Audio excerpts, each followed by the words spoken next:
Hello, welcome back. And today we're going to talk about kinetic energy. All right, so kinetic energy is the energy of motion.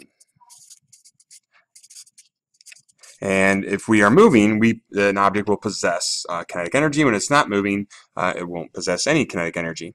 So I want to start off with the equation, the basic equation for kinetic energy, EK, sometimes for short, is going to be 1/2 the mass times the velocity squared. So this right here is your kinetic energy equation. This right here, this velocity is a vector, but when we square it, it's going to become a scalar because it's just not going to have any kind of dimension to it. So any direction you happen to travel is going to have, the kinetic energy is going to be independent of the direction that it travels. So I'm going to derive this for you again in another way using the kinematic equations. So one of the kinematic equations we had was Vf squared minus Vi squared. That equals 2a delta x. And we learned before that F equals ma, the net force equals the mass times acceleration. So if I solve this for acceleration, I get net force over the mass. So I'm simply going to take this expression here, right here, I'm going to plop that right into that location right there. So when I rewrite that, I'm going to get, and also speaking of which, if I start from rest, if I have a particle here, particle of mass m, and I start it from rest, and I give it a force F, and I displace that distance d, by the time it gets to this position here, it's going to have a certain velocity, and also it will possess a certain amount of kinetic energy. So here the velocity equals 0, here the velocity does not equal 0. And so we have given a force times this distance will give up some energy to this particle and therefore give it some kinetic energy. So if we look at this equation here, we can say, all right, the initial velocity would have been 0. So that whole term becomes 0. So now what I'll do is I'll write Vf squared equals 2 times the net force over the mass times delta x. And if you look carefully at what we have here, we can recognize, if you look carefully, we can recognize this guy right here, that right there represents the work. Remember, force times distance is the work that is done on your object. So that's the work, which represents then the energy. So if we rewrite this again, we get Vf squared equals 2 times the energy over the mass. So if I'm solving for my energy, I just translate that over. So I move the m to the other side, cut it in half. So I'm going to get, multiply by on both sides, I'm going to get equal, the energy is going to equal 1/2 mv squared. So right there we can see that that is going to be our equation for the kinetic energy of a particle. All right, so what I'm going to do is I'm going to do us an example with this idea. So I'm going to keep this keeping this kind of thing here going. Like that. All right, so what we're going to do is do a problem where we have a spring. So here's a spring. It's going to be a level surface, and here's a mass of m. And what we're going to do is we're going to compress this spring by a delta x, and this spring has got a certain spring constant k. And I would like to know how fast this mass will be going if you push it back and then release it, and it's going to shoot out. And I want to know what the velocity is after the spring is totally relaxed and shot that mass away from it. So anyway, let's go ahead and do that. We do an LOL diagram. It should look like this. And our system is going to be the spring and the mass. So we're going to have energy elastic to start. So I'll have a couple of units there. And at the end, I'm going to have all kinetic, all wrapped up in the box. So it should have the same.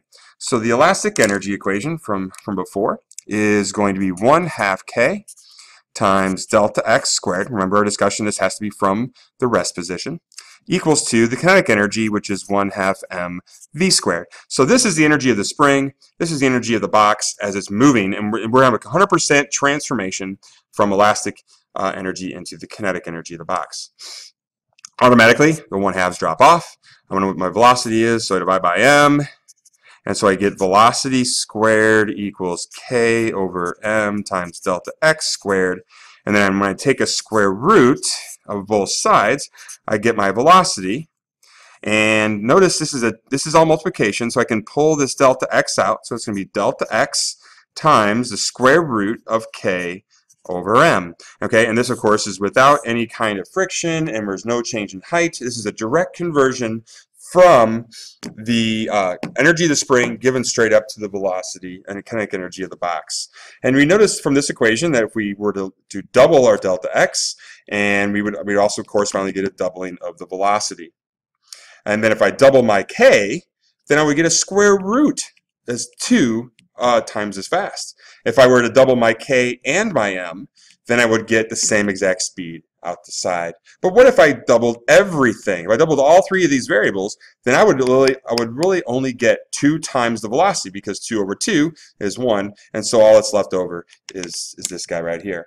Next, what about if I just doubled my mass? If I just doubled my mass, it's going to be 1 over square root of 2, which is essentially root 2 over 2, and that would be my new velocity.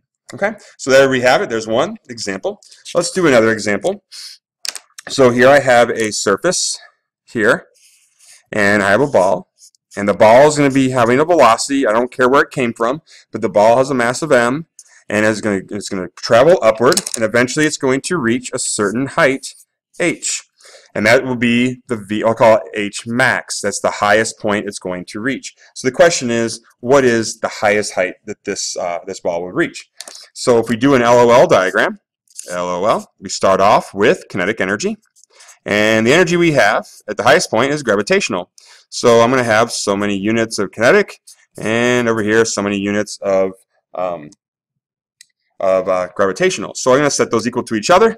So it's 1/2 mv squared equals gravitational, which is m times g times h. And if you're not familiar with that, it's just the work done by gravity. So this right here is the force of gravity, and this right here is the distance that force has acted upon. So this right here is the work done by gravity, which is the same as saying the gravitational potential energy. All right, so if you notice this, the masses drop off. That tells me that the mass does not matter. Any mass I choose, if I give it this velocity, it will reach the same height. However, if I double my mass, I will be doubling my energy, or tripling my mass will also triple my energy, but it will not change the amount of height that I'm going to obtain. So I'm solving for my h, so I divide both sides by g, and I get the height is equal to v squared over 2g. So that's the height of things that you would launch upwards at a certain velocity v. If I double my speed, I'm going to get 4 times the height. If I were to double my g, I go to a planet with twice the gravitational strength, then I would actually only get 1/2 the height instead of any other kind of funky relationship there. That's not, it's just a direct proportional to there. This right here is a square. So we have to concern ourselves with that. And again, this is the thinking that I do with the equation. I develop the expression first. And I don't really memorize this thing right here. I don't sit down and study these things. I just know 1/2 mv squared and mgh, and I look at my situation, study how the LOL diagram works out, and I derive this, and then I use this to kind of explain, how the trends would continue if I were to change velocities, for example. All right, let's see. Let's try another example. Let's say I have a bullet here. Okay, so there's going to be a bullet, and it's going to be fired with a high rate of speed, and then eventually it's going to go into a block of wood like this, right? And it's going to embed itself into the block of wood. All right, so right here will be a delta x into the wood. All right, so what I'd like to know is, what is that delta x? Actually, no, let's do this. Let's do another problem. Let's find out what the force is. What is the force of friction? The force of friction slowing that bullet down. Let's do that problem instead. So we have measured out the distance of penetration of this bullet into this block of wood. And we want to know how much frictional force, or average friction force, that may be. So an LOL diagram will look like this. We're going to start off with energy kinetic and a healthy chunk. And here, there is no energy kinetic, there is none. So yeah, so obviously if I have some energy here and I have no energy here, I'm probably going to have some work leave the system. And this work right here, this work is done by friction. And so we can say that the energy kinetic is going to be equal to the work done by friction, right? Because this would be energy kinetic minus the work done by friction is equal to 0. So I just moved that to the other side of the equation. So these two are equal quantities here, and we just took care of the negative sign. This is leaving the system. You typically think of that as a negative. but since I already moved to the other side of the equation, it just kind of goes away.